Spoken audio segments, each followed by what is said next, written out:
Hello, you guys. I just wanted to welcome you all for season 2 of Journalist Talk, the podcast from journalists to journalists. And in this season, I have a few amazing episodes already recorded and ready to publish for you guys. And I was just waiting for the right time, and I feel it is right now. So, without further ado, please enjoy this season as much as I enjoyed recording and editing for you guys.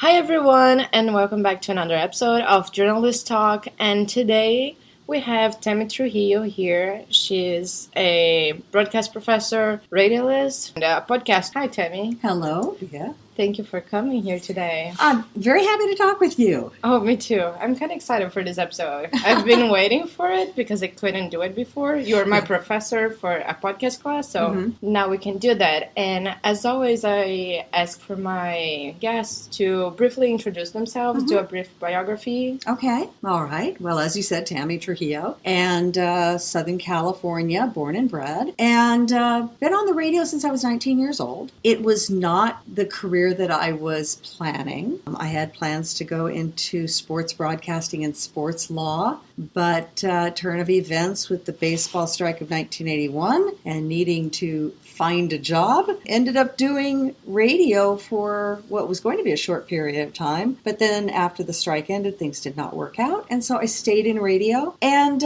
worked really hard to start being able to do sports on the radio, because that was a time when women didn't.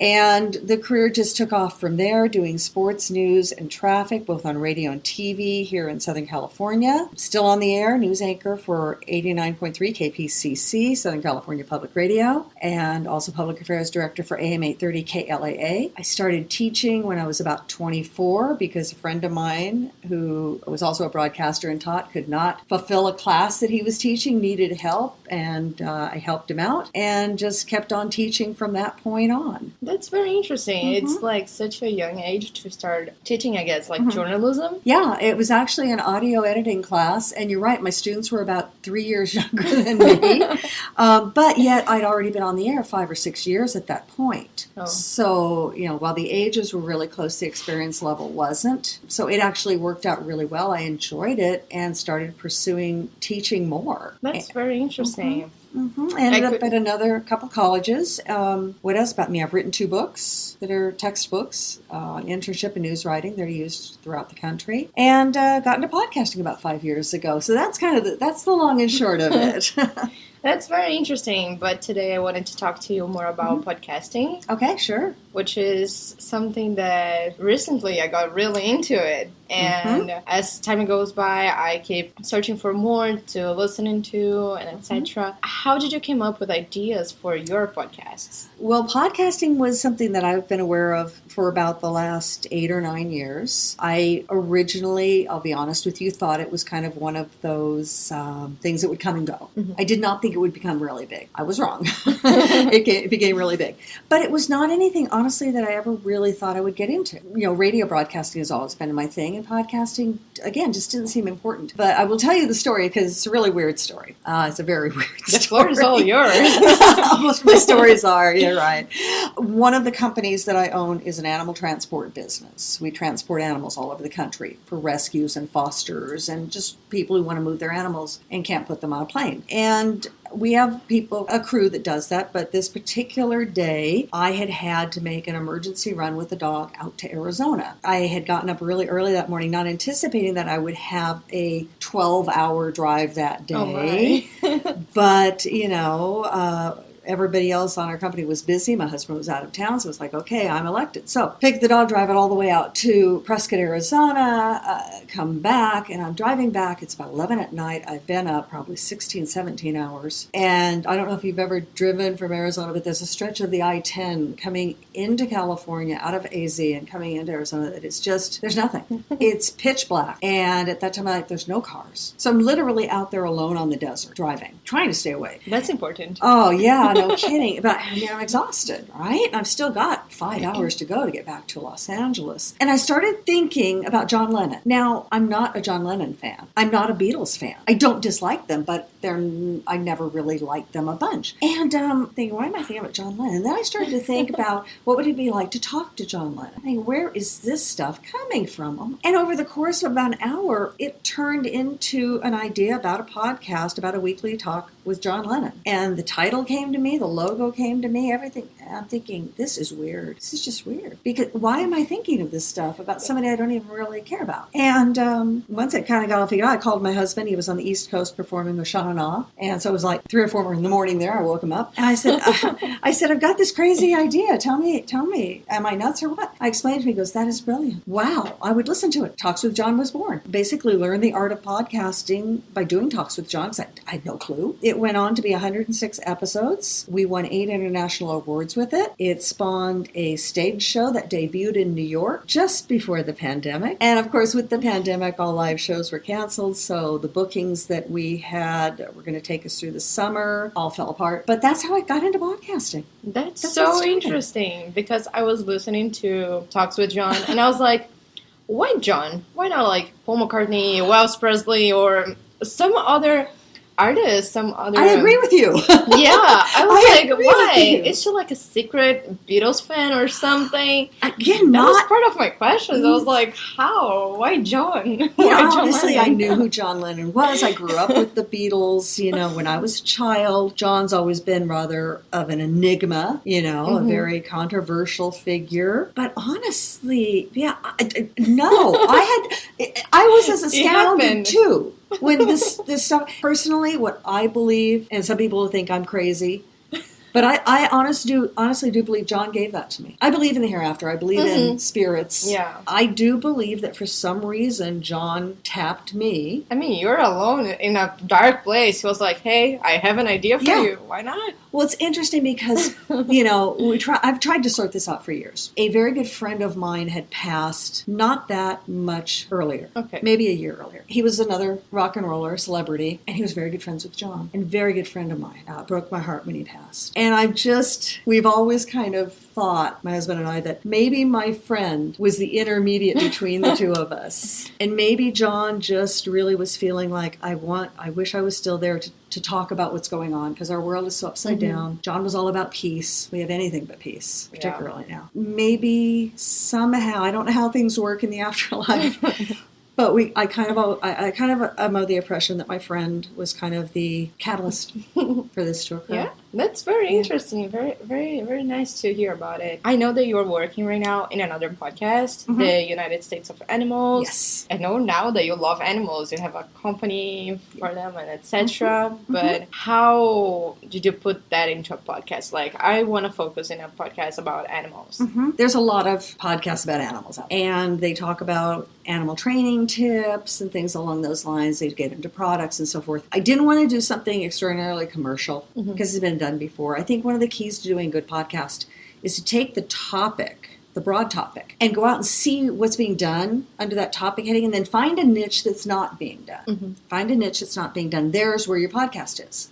Because you don't want to do a podcast that everybody else is doing. But if you can find some angle nobody else is doing, now you've got something to really market. Something that says, we're the podcast that da-da-da-da-da. The thing that I think is most important about animals, and I'm a certified animal behaviorist as well, so I know how to work with animals. I've always been fascinated by the human-animal bond, the relationship. Now, a lot of people don't understand that. They have a dog or a cat or whatever, and they feed it and clean up after it and take it for walks and pat it. But they don't understand, unfortunately, that that's a sentient being. Yeah. That's a soul. That's a being. That's just not a food machine. It has feelings and emotions. It has desires. If they don't make that connection, they have lost out on something so spectacular. You know, something that I saw on TikTok, it's been like 1 or 2 months already, but it's like, I have a dog, and I never introduced myself to him.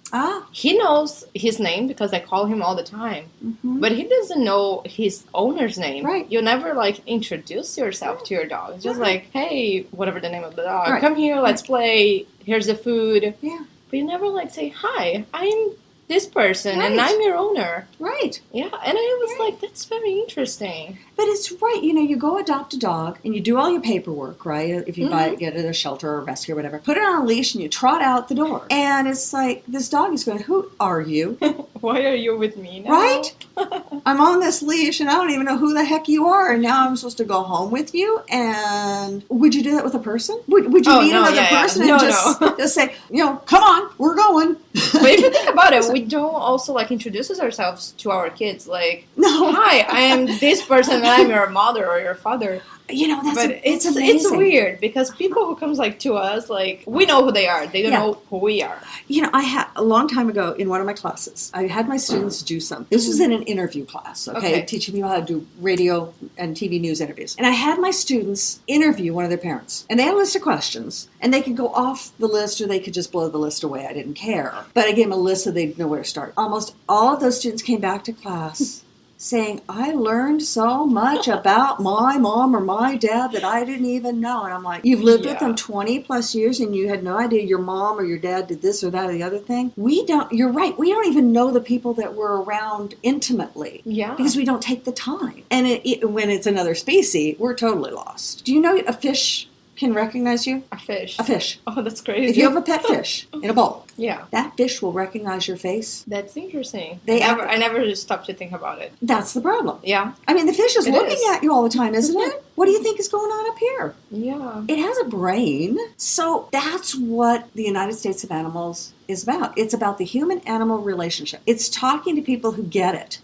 about their relationships with their animals and how they develop that relationship and what that relationship yields that ordinarily wouldn't be there. And we try to educate people on how to create that bond with your animal. I mean, you're going to spend, gosh knows how many thousands of dollars on this animal over its lifetime with vet care and food and what have you. If you're not getting your money's worth, and I don't mean that crassly, but you're not getting your money's worth if you and that animal you don't have a relationship of love and understanding. Plus it goes to, if an animal is doing something you don't like it to do. A friend of mine came to me once at a radio station I worked at, because everyone always comes to me with animal things, right? And she was upset because they brought home a new baby. They had a toddler, they had a new baby. They had a beautiful Aussie Shepherd, great with the toddler, did not like that baby. Oh, no. Growled at that baby. And she was really distraught. They were going to get rid of the dog. They couldn't get rid of the baby, right? And I said, wait a minute. Whoa. Yeah. And we sat down and we talked, and I talked to her husband on the phone. We kind of she was in studio because she was at work kind of with a me. Meeting. We did. And I made them figure out what the dog's problem was. And the dog's problem was just exactly what would be a human problem if a baby came in the house and one of the kids got jealous. The dog was jealous. The dog was the baby. That's something that I've heard a lot from my friends. When their parents had their siblings, the dog didn't like it because it wasn't ready for another person to be around. Right. And all the attention, all the focus was going on the new baby. Yeah. Not the dog. And so we talked about how to bring the dog into the circle, because the dog felt pushed out. Yeah. How do we bring the dog back in the family? And we did some, they sound crazy, but we always refer to the dog first, not the baby. Refer to the dog first. Recognize the dog first. The baby became whatever the dog's name was, Fido. Fido's baby. So the dog knew its name, connected itself to the baby, as opposed to the baby being this thing over here. It now became the dog's baby. Concept worked. In a week, there was no more problem. And then shifts, and then the dog is totally protective of the baby. Oh, yeah, because this is baby, and you want that. But at this point, the dog saw the baby as a threat. But now we brought them all back into a family. It took a week or two, and Christina came back. She said, "Hey, you'd never." I said, "Yeah, I would believe it, because we had to see it from the animal's perspective and understand. First off, the animal has a perspective. Yeah, they have a brain. It makes me crazy when I know how many people are living out there with animals, and they're missing it. That's true. Yeah, so that's what the USA is about. Our slogan is, "We're all humans and animals are created equal." Yeah, so. I like that slogan. It's really good. Thank you. It's a fun show to do. Yeah. I love it. I bet it is. Yeah. It's you can know more stories and bring this perspective to people. People me until like 2 months ago, I didn't have this perspective. I was like, why should I present myself to my dog? Yeah. Okay, so we know that you had talks with John. Yes. You're working on the United States of Animals. And do you have any upcoming projects that you want to talk about, that you can talk about? There are some. One of the podcasts I'm involved with is one here on campus at CSUN. It's called Voices from the Edge. And it is with two professors, Professor Ivor Weiner and David Boynes, and Mookie, who is the music director here at KCSN, and a graduate student, Izzy Argueta. The professors came to me last semester, and they wanted to do this podcast. They had a grant to do this podcast. Didn't know how to do it, and we put it together, and it's Voices from the Edge, where music, technology, and arts collide. Okay. Something like that. Anyway, we talk to professors on campus who, like anybody else, are way more than you think they are because they do all these other extraordinary things. It's kind of funny, it's kind of quirky, it gets real serious and heavy sometimes, but it's a hour-long interview, so I exec produce that. There is a podcast that is about to come down on antique doll collecting. Oh, okay, that's interesting. That is another... I wouldn't know what to talk about, antique dolls. Well, dolls go back thousands and thousands of years, and doll collecting is, as I recall, the third largest collecting behind stamps and coins. Okay. Believe it or not, here in the U.S. at least, but also all over the world. You'd be surprised. And it's something I've been interested in since I was about 11. So this is kind of one of those things I've always wanted to do. We're launching it with the assistance of the United Federation of Doll Clubs. That's so interesting. I'm mind blown right now. So because for me, there's Barbies and Pollys and those like baby dolls that you have when you're a kid. Right. And like the only past kind of doll that I imagine, like antique dolls, is those that looks like Annabelle, from the movie. Those that looks like a little bit scary when you go like to those antique markets, wherever you are, because like every city, they have one. Yeah. And I'm like, okay, well, I never stopped to think about like talking about dolls. Well, you're the ones that like Annabelle, and I know totally what Annabelle is. You're talking about bisque dolls from about 1860 to about 1920, and I'm glad you're sitting down because I have been at doll auctions where those dolls have been auctioned off at $50,000, $60,000, $70,000. Yeah, that's good that I'm sitting down. I know. All of us grew up with dolls. Most of us girls did. Yeah. And a lot of guys did too. There's a lot of male doll collectors. True. Doll collecting as an adult is not about playing with them, certainly. It's about looking at them as works of art within their time frame. Yeah. Oh, yeah. You never own them. You're only allowed to have them to shepherd them for a while. Just to keep them safe. So Dollology 101 is coming out. There are a couple of others that are floating around too. There's one called Let's Rock About It. If I can talk too much, it's not. It's okay. No, it's not a problem. I have probably 200 hours of interviews with rock and rollers that I've done over the years. Some of them have even passed on, like the Righteous Brothers and Paul Revere. And I've sat on these interviews for a long time and never done anything with them. And so I started kicking around an idea recently of putting together a podcast just with those interviews. There's not much work to be done because the interviews are done. Just edit them and publish. Yeah. And it'll be called Let's Rock About It. Let's talk about it. Let's rock about it. You got that. I love that. Yeah. I love a play with words. I know, right? And this one, these interviews were gotten for about 10 years. I was a member of a band called the Ohio Express. The Ohio Express is a band that was active in the 60s. I was not in it in the 60s. I joined the band in the year 2000. Ohio Express is the band that is in the Rock and Roll Hall of Fame for creating the bubblegum music craze of the late 1960s. And in touring with Ohio Express over all those years, we would play with all of these other artists. And being a news anchor and loving to interview, I always had my tape recorder. So I'd be cornering people backstage, cornering people in limos, and getting their story down. Because, once we pass away, our stories go with us. Yeah. Unless somebody's got them down. And I have all of these on tape. And I didn't tape them for a purpose other than just because I had the opportunity to do it.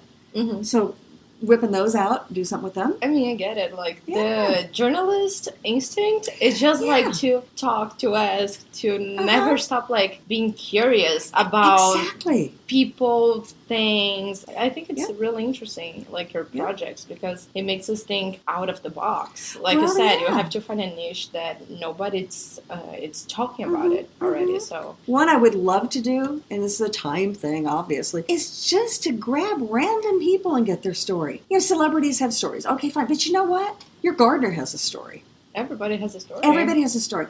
And when you delve into it, sometimes they are just fascinating. When you look at somebody, you have no clue. Yeah, and I think the podcast that you are the exec producer, it's very interesting here to talk about the lives of the professors. Because, like, for us, it's something not untouchable, I want to say, but it's very different. We have you guys as people that we respect, that we have a lot to learn from, and etc. But all of you have a life that it's not like, hey, guys, well, turn to page, blah, blah, blah. Exactly. Talking to you right now, it's opening so much that I didn't know about you. You have a lot of companies. You were in a band. You have tons of projects. you know, it's really interesting to get to know people. And I think, like, with this podcast that I'm doing right now, like, I want to talk about the experience of people in their professional lives. But at the same time, there's a lot of in our personal lives that influences our perspective and everything. Absolutely. Yeah, I've always made an effort to get to know my students. Yeah. Because again, just like you look at us, and, okay, we're the professor, and you know what we're going to do. You're in my class, and you're supposed to learn stuff. But I have found some of the most amazing things out about my students when I've actually had the occasion to get them to talk to me and reveal who they are. Some of them have done amazing things. Some of them have been through incredible things I can't even imagine they got through them. And I'm so proud of them. Honest to gosh, I think I've always seen the classroom not as me and them, but us as a team to do a task. And that task is to learn podcasting or learn audio editing or whatever. It's always been more fun for me if I knew my students and let them know me, and we break down that wall. My students call me Tammy. I rarely insist on Professor Trujillo because I don't want the difference. That gap. I want to be able to say, okay, you and me, we're going to learn audio editing. Come on, let's learn it. Yeah, that's like, it's very different from Brazil because in college we're just like, hey, Tammy, we just call it for the first name or even nicknames if they're like, I prefer you call me this. Right, sure. Yeah. But then you come here and there's like some professors that if you miss say, for example, Professor something, they're like, no, I'm a doctor. Oh, I know. Yeah, and there's like these things, and there's like, you always have to call it professors and the last name. Yeah. And there's like exceptions like you. But at the same time, it's very different. Like here, I think there is more of this gap than... It's a countrywide difference. Probably, yeah. I had a student from Germany years ago. Really nice girl. And I'm German. And I speak German fluently. And so I was thrilled to have a student over here from Germany because, you know, first thing I did was tell her, hey, I'm German too. And I wanted to know all about Germany because I've never been there. She, one day, after a particularly difficult class, I had a student who was pretty difficult in the class. She came up to me and she said, can I ask you something? And she said, how do students get away with talking to the professors the way I've heard people talking to their professors here in America? She couldn't believe it. She said, in Germany, any student disrespect, they'd be out of that college like that. She was just amazed. And it took her forever to start calling me Tammy. I mean, she just couldn't do it. So there's a cultural difference because Germany is a much more formal, what do I want to say, not community, but culture. Brazil is more, hey, we're more friendly loose. And maybe loose. I think it's the right word in a good way. Loose in a good way. Casual. Okay, yeah. So that makes sense that you'd have that, but here it's such a mix. Yeah, you know, we don't really have an American culture, so to speak. It's really broad. And gosh, you go to different parts of America, you'll find different cultures entirely, and they're so different. But I've just never been hung up on titles. Yeah. You know, I mean, I got my master's degree. I could go prancing around with a title, but title's a word. It doesn't mean you're better than anybody. Yeah. It means you have more education. It means you passed a licensing. It means nothing. I don't get hung up on it. It doesn't make any sense. It creates a barrier. Exactly. It creates this phony barrier. Barriers stop us from things. That's what barriers are meant to do. And it's okay if you're putting a barrier around something physically that you want to protect. That's cool. But why do we want barriers between us? And how can I teach my students if I put a barrier? I personally can't. I like to have fun.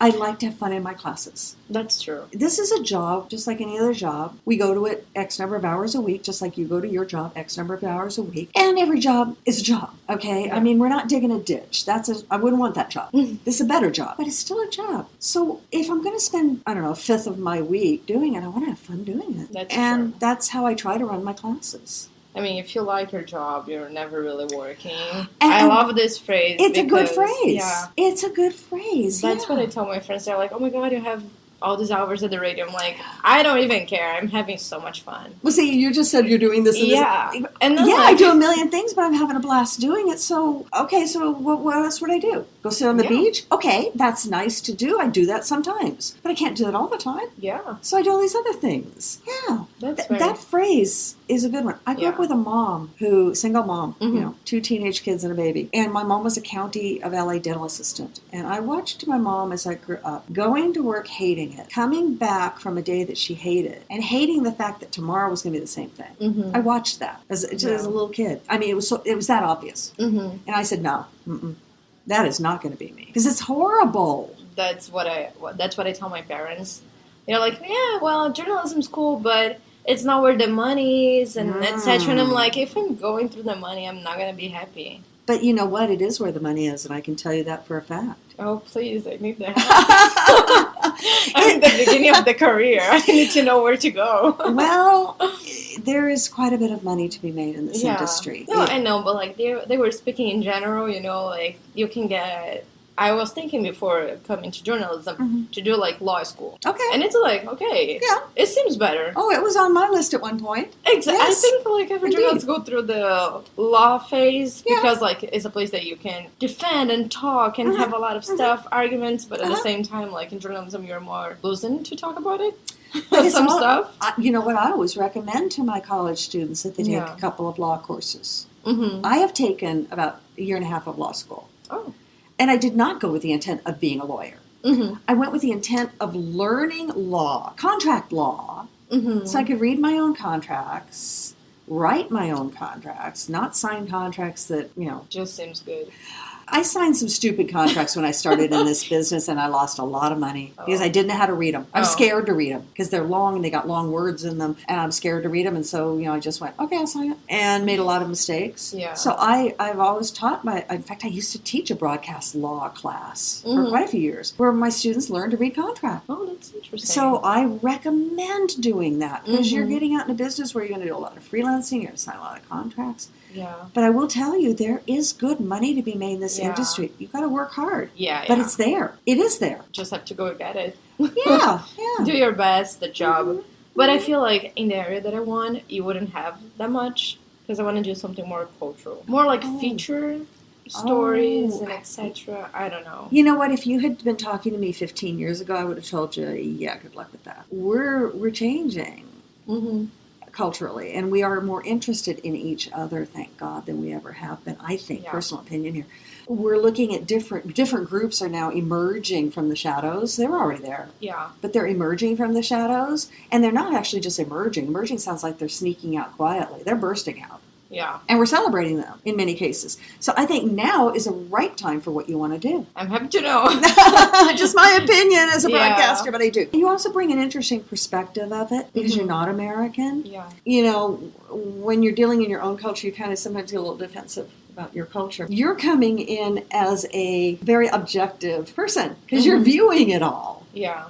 American culture. You're viewing it. You're viewing these different cultures. So I think you have a unique perspective. Yeah. Where you come in wide open. I love the dynamic that I have at home. I have 3 roommates, and one of them is always like at home with me, so we are always talking, and she's from Connecticut. Okay. And at the same time, they're like, okay, so Californians do that. That's weird. But at the same time, she's like, oh my gosh, we do that, this and that. And I'm like, that's so weird. And she's like, that's an American thing. Like, you are saying like crazy things to me right now. And I'm like, no, you are the one saying. And that's like this shock of cultures. Mm-hmm. We have so much fun doing that. Yeah, so just to finish, can you give an advice for people who are starting their podcast now or think their idea are not enough to start something? Okay. Oh, geez. Well, the bottom line is you're never going to do anything unless you start, okay? Thinking about it and thinking about it and thinking about it is not going to get you to start. That's just going to delay you. Mm-hmm. The first piece of advice is if you have an idea, get a USB mic, plug it into your laptop, and start talking. And see if what you have in your head can actually come out of your mouth. Find a podcast coach. I have a company that does that. That if somebody says, I want to do a podcast, they don't want to go to a college and learn, like, you're taking podcasting, Mm-hmm. you took podcasting here at CSUN. I have an online class that anybody can take and download. And it kind of, depending on what package they buy, and I'm not doing commercials, I'm not going to tell you the name of it, but I don't want it to be a commercial. Depending on the package they buy, they can do some Zoom sessions directly with me. Oh, that's really cool. Yeah. There's a lot of education out there on how to do a podcast. Mm-hmm. Listen to podcasts, particularly in the area of your topic. And when you like something, write down, oh, I like that. What is that? Because you don't have to reinvent the wheel. Mm-hmm. Okay? Yeah. Write down the things you like so that you know, oh, I want to do that in my podcast. And then write down things in podcasts that you hear that you don't like at all. You don't like it. Oh, that's horrible. And write that down and learn from that list. Yeah. Podcasting, one of the cool things about podcasting is anybody can do a podcast. No, not everybody can do a good one. Okay. But rephrase it. Well, I want to put that caveat. Not everybody can do a good podcast, but everybody can do a podcast. Mm-hmm. So get the name, get the concept, get the .com for it so you have that identity. Find a logo designer to draw a logo, or go on Canva and do your own logo. Just get started. Get started, everyone. Yep. So thank you so much for coming and talking to me, Tammy. It was such a fun time and such a pleasure to have you. Thank you. And so, everyone, I'll see you next week. Thank you for listening to Journalist Talk.